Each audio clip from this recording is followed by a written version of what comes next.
Welcome to LanguageLine Conversations. My name is Rachel Taylor, Senior Director of Customer Success and Chair of LanguageLine Women, a regional board of the TP Women Group, dedicated to addressing women's issues in the workplace and helping to drive positive change. We're here in honor of International Women's Day, and today we're going to talk about the challenges women have faced in the workplace during the past year, as well as the steps LanguageLine has taken to address these challenges head-on. Then we'll hear from three LanguageLine colleagues about their unique experiences and personal triumphs during this incredibly demanding time. For more than a year, women have stood at the front lines of the COVID-19 crisis. This period has highlighted both the incredible importance of women's contributions and the unique burdens that we carry.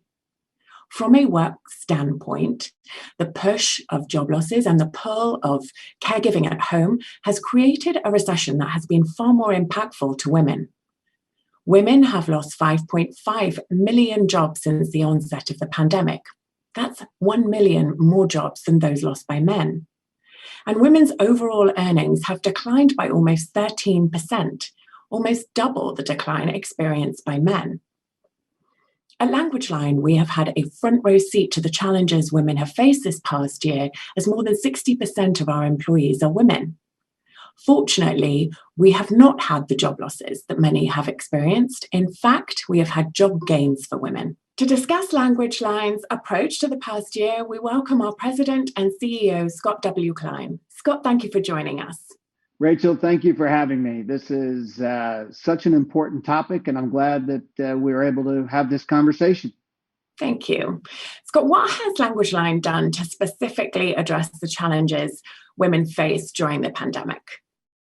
Well, Rachel, when I think about it, I think it's fair to say that women very often shoulder more of their fair share of the burden of childcare. So as we mapped out what we were going to do to support members of our team, we've paid a lot of attention to those challenges that are critically important. So, for example, many of our female workers have families and have children, and they needed to be able to properly care for them.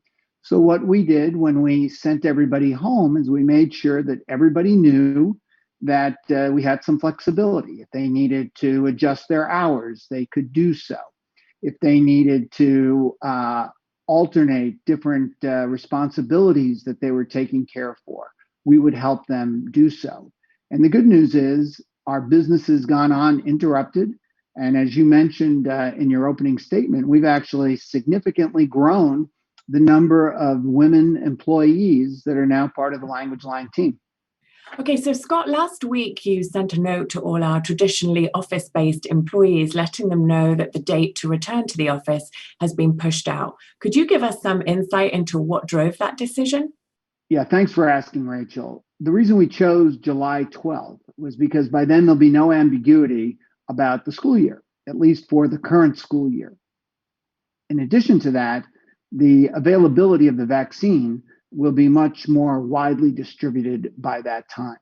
So because of these two things, my expectation is that for everybody's lives, that it'll be much more convenient and easier to get back to a normal routine.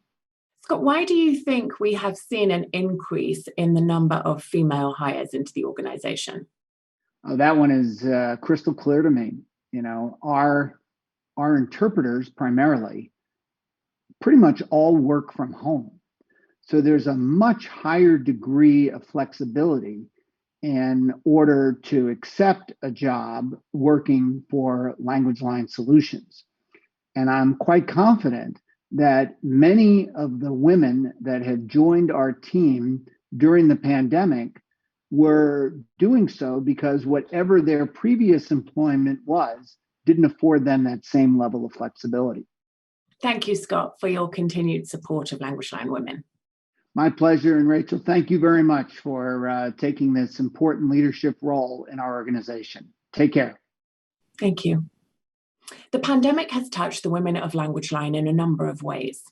Geraldine ODonnell is the Client Services Manager for LanguageLine UK.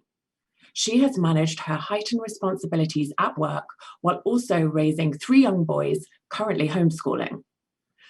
Geraldine, what was that experience like?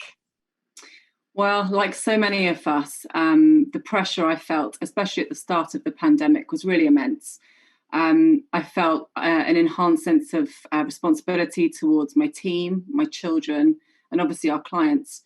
There was a real necessity for me not to let any of those elements drop. The biggest 2 areas of my life needed me more than ever, but also at exactly the same time. And looking back, I realised that women will often put themselves at the bottom of any priority list that they might have. Right. And what did you do to cope with that pressure? So I would say prioritisation was key for me. It was crucial so that I could assess not only the needs of our clients, but also of my children. And as Scott touched on earlier, the requirement for our services in 2020 increased dramatically. And I really needed to ensure that we could provide the best possible customer experience and that there was no negative impact on our clients.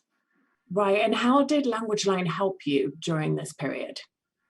Well, I have to say the level of understanding that I was given by the management team at LanguageLine have been amazing. They trusted me to manage my team, my workload, and my home life. And they also gave me the flexibility I needed to do these things. But I did need the support of my team, and I needed the support of my peers at LanguageLine. And in times of difficulty, it's true that people really do pull together. And I have to say, it's just reconfirmed to me why LanguageLine has been asserted the great place to work. There were loads of necessary changes going on behind the scenes, but our clients remained unaffected. And that's something that I feel really proud of as the customer service manager at LanguageLine. Absolutely. Thank you, Geraldine. Thank you. Carmen Lugo is a senior language specialist with LanguageLine, essentially an interpreter coach. Carmen, almost 2/3 of our interpreters are women. What has it been like to mentor them through the pandemic? Well, we ask our interpreters to convey a high level of empathy towards our audience. As an organization, we do the same for them while complying with our job, making sure that the quality of the calls and the client satisfaction is never compromised. Even though our linguists are not considered first responders on the field, but they are providing an essential service, being the voice for all of those that don't speak the language. And on top of that, they are holding their household fort strong, and for many of them, being the main breadwinners. So we have been dealing with the pandemic for more than a year. How have you kept your interpreters motivated? Our interpreters are resilient and sensitive, and we empathize with them, sharing encouraging comments so they can feel validated and empowered.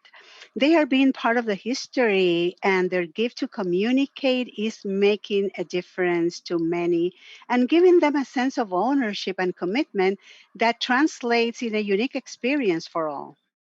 Great. Thank you, Carmen. My pleasure.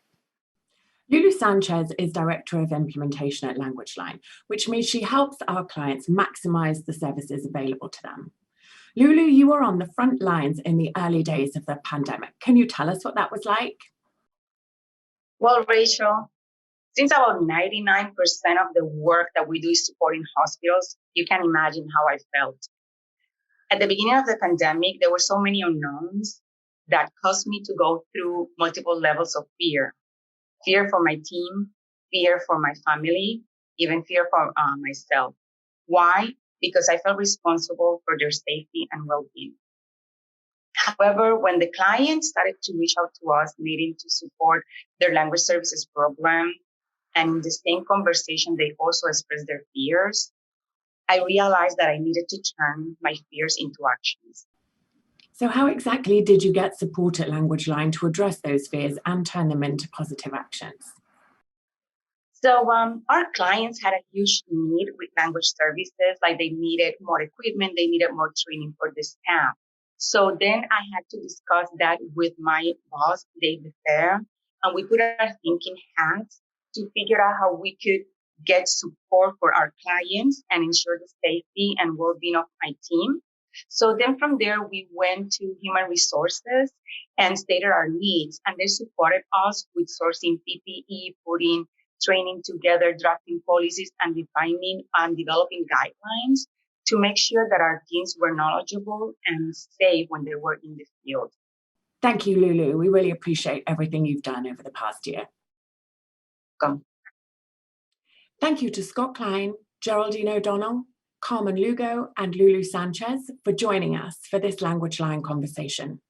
And thank you to all of the women who have persevered and triumphed during this historic period. We celebrate you today and every day.